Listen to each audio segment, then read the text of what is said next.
Hello， 大家好，我是吉林。上期说到 S 级英雄集结完毕，准备分头行动，开展营救计划。饿狼遭到切割王重创，竟奇迹般的活了过来。愤怒的他直接杀入了怪人协会，几招就秒了切割王。但离开的时候却撞上了怪人协会的龙级干部波奇，他究竟该怎么办呢？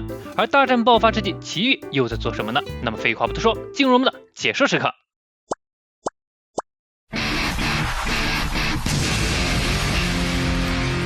躲在饿狼身后的比利熊哪里见过这种庞然大物？别说是他了，现在就连刚才的切割王的饿狼都在心跳加速，皮肤紧绷，这是身体本能的在告诉他，一定不能和眼前的家伙交手。他试着放轻脚步往后退，叮嘱着比利熊一定不能跑。两人就这样一步一步往后退去。眼前的怪物并没有什么反应，似乎只要不对他产生敌意，他就不会追过来。眼瞅着就要推到拐角处了，突然间一个老鼠头冒了出来。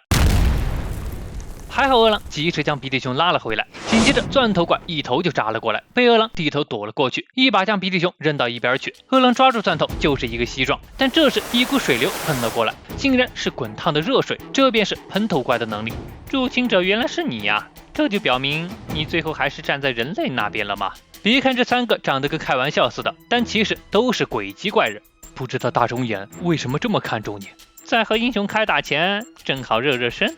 你太狂妄了，所以该死。我的脚是世界上最硬的，你无法折断。喷头怪也紧随其后，我可以随意将储存在体内的水分变质和喷出。刚刚是热水，你还想来点硫酸吗？老鼠怪肌肉开始膨胀。我以前是只实验室里的老鼠，经过了残酷的实验，获得了庞大的肌肉量和无与伦比的再生能力。你的攻击对我根本没用。饿狼没有说话，因为钻头怪已经杀到了眼前。瞄准时机，他向左一跃，一脚就将钻头怪踹到了墙上，紧接着身后喷来了不知名化学物质。饿狼以手化圆，利用流水圈开路，随后一拳抡在喷头上。接下来就只剩下老鼠怪了。饿狼嘴角一扬，直接一掌接住了老鼠怪的拳头，带有流水线特性的掌力，一瞬间令他整个胳膊都被切开了。这一幕看得比利熊都愣住了，以1敌3完全不落下风，连他都能看出来叔叔越来越强了。但战斗还没有结束，老鼠怪被切开的手臂瞬间就愈合了，难怪敢自称英雄猎人。但可别小看了我们可是鬼级怪人。哼，被无聊的标准刷得团团转的白痴们。判定我们等级的是大钟眼，他拥有可以评测怪人实力的能力，所以我们的等级是毋庸置疑的。哼，那我岂不是龙级了？喂，你太自恋了，等级为龙级的在我们这儿就是干部级别的，你和他们根本就不能相提并论。而且你觉得你已经赢了吗？原来刚才一番废话都是在给钻头怪拖延时间，他的必杀形态已经开启，其实还是一根钻头，利用老鼠怪的力量将他抛了过去，沿途再受到喷头怪水流的加速，这便是他们的杀招，三鬼一体爆速穿刺。这高速飞来的钻头在饿狼眼里其实和当初毒刺的攻击没两样，一个侧身就躲开了，在我看来根本就是静止的，在流水拳的影响下甚至让钻头飞得更快了。哈，就这也没什么了不起啊。可话还没说完，后方传来了巨大的响声，他这才想起来后边还有个极度恐怖的家伙。比利熊也趴在地上意识到了不妙，果然钻头怪的惨叫声传来，随后被扔了过来，号称最强的脚依然成了这副模样。饿狼还在调侃地上的钻头怪，但他身后的老鼠怪和喷头怪已经知道大事不妙了，竟然惹怒了干部不是一条狗吗？刚说出这句话，饿狼就后悔了。一颗巨大的能量炮出现在他嘴边，整条通道都被覆盖。喷头怪妄想用水压挡住，老鼠怪想用再生能力扛住，但一瞬间都被吞没，化为灰烬。而饿狼在看到能量炮的第一时间就开始了狂奔，因为就算他能活下来，比利熊肯定会没命的。整个废墟城市都引起了震动。哎，地震嘛！看完这个，出去巡逻一圈吧。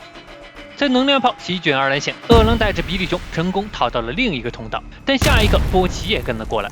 饿狼将比利熊放了下来，这才仔细打量了一番眼前的怪物。这就是灾害等级龙级的干部吗？快走，接下来我们分开跑。没等比利熊开口，饿狼接着说道：你这个拖后腿的在这里，连我都会陷入危险的。你已经很幸运得救了，之后自己想办法。比利熊没办法了，一边哭着一边向后方跑走。波奇感受到了比利熊的逃走，转头就准备来上一发能量炮。喂，你在看哪里？只见饿狼一顿猛攻打在他小腿上，能量炮算是被打断了。哼，如何？话音刚落，头顶上波奇的能量炮回答了他。这几乎零距离的一发能量炮将饿狼整个人淹没。这一炮直接洞穿了大半个怪人协会，数层洞穴被拦腰截断。望着坑里，波奇并没有离开，因为他感受到了猎物还没有死。大嘴一张，连续能量炮从他口中喷出，一瞬间将这本就坍塌的地方又轰炸了个遍。为了全方面无死角轰炸，他甚至绕着弯，换着不同方位向下方吐着炮弹。这下算是彻底变成了人间地狱。这巨大的动静不只是地震这么简单了，废墟城市的某个片区甚至直接出现了坍塌。突了一阵子，波奇可算是停了下来，在废墟里寻找着饿狼的身影。实际上，刚才一轮轰炸，饿狼早已经借着尘烟躲到了上方，此刻正挂在波奇的头顶上。臭狗，少给我得意！他松手掉了下去，准备从上方发起攻击。给我坐下！这一拳结实的打在波奇额头上，地面都给轰碎了。但谁料波奇只是被锤得低了低头，似乎感受到身上有跳蚤，他甩了甩身上的毛。什么？我最得意的一击，居然一点效果都没有！没等饿狼落地，波奇一口便咬住了他的腿，狠狠地将他往地上、墙上砸，紧接着再当头一炮。饿狼只来得及用手护住要害，又被轰下了十几层。被压在废墟堆里，饿狼竟然还没死。只见这一层的地板似乎和其他层不太一样，崩落到非常底层的地方了吗？该死，必须马上回到上面去。我就说是什么东西从上面掉下来了，原来入侵者就是你呀！原来这里正是大肿眼的房间，和我预期的一样，你没有辜负我的期待，活了下来，我很开心哦。只见下一刻，压在他身上的石块都飘了起来。悬空，念动力吗？大肿眼，你命令手下袭击我，都是因为你让事情变得这么麻烦。饿狼正准备冲上前去，但一瞬间他发现自己已经动不了了。这次又是什么？抵抗是没有用的。嘴上这么说着，实际上大众也能看出来，饿狼在短时间内有了恐怖的成长。喂，饿狼，我们聊聊吧。现在的你只是半个怪人，虽然勉强抵挡住了波奇的焦热弹，但这还不够。我可以将你培养成最强的怪人。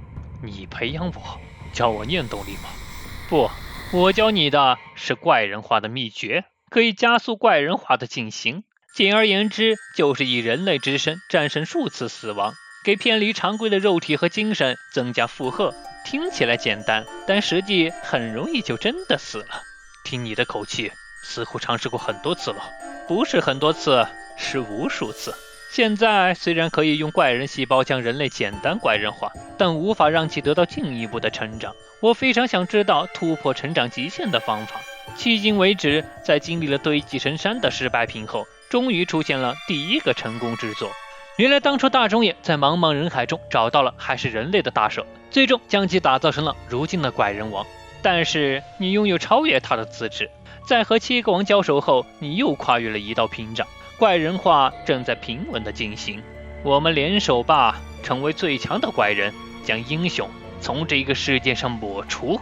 这一刻，大钟眼才真正的向饿狼抛出了橄榄枝，想用力量来诱惑饿狼加入。哼，不用你多管闲事，今后不要再纠缠我了。你以为你还有拒绝的权利吗？我最讨厌的就是作弊上官的家伙了，你也就嘴上逞强，根本连动都动不了嘛。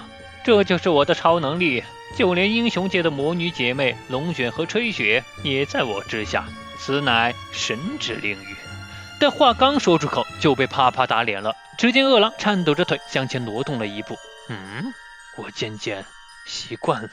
你为什么还能动？我也不知道。这一刻，饿狼脑海里似乎冒出了金属球棒的身影。这就是所谓的气势吗？看着饿狼这非比寻常的适应力，大钟眼心里一横，看来得用其他方法了。说罢，便控制着碎石向饿狼砸去。既然这样，就用痛楚来调教你吧。碎石堆里，饿狼突然感觉到身体恢复了自由，猛地一发力，将石块通通震碎，连周围的小石块都被他逐个击碎。这就是怪人协会参谋的实力吗？真是让人大跌眼镜啊！看来你的超能力只能作用于同一件事情上，控制石头的同时就不能束缚我。超能力这种东西一点都不可怕吗？饿狼大笑着躲过砸来的石块，落在大钟眼跟前。只要干掉你这个首脑，剩下的那些家伙就会自行瓦解了吧？我要收敛你。饿狼的气势达到了前所未有的高度，此刻他的力量其实和怪人已经没什么两样了。但面对这样的饿狼，大众也似乎并不紧张。稍后还要对付英雄们，我也想保存体力呢。所以，大蛇陛下，动手吧！话音一落，饿狼感受到整个地面都在震动。突然间，5根锋利的尖刺拔地而起，这竟然是一只手掌，将饿狼牢牢地抓住，拖到了地下。祝你好运！原来在地下更深处还有这么一个巨型空间，饿狼被怪人王大蛇捏在手里，就跟蚂蚁一般。这场悬殊的战斗究竟还怎么进行下去？而地下的震动接二连三地传到地面，怪人协会还不知道，此刻一场巨大的危机正在悄然降临。那么本期饿狼篇5到这里就结束了，喜欢本期视频的别忘了关注和订阅哦，在这里地方也能看到其他的视频。那么本期视频到这里就结束了，我是麒麟，我们下期再见。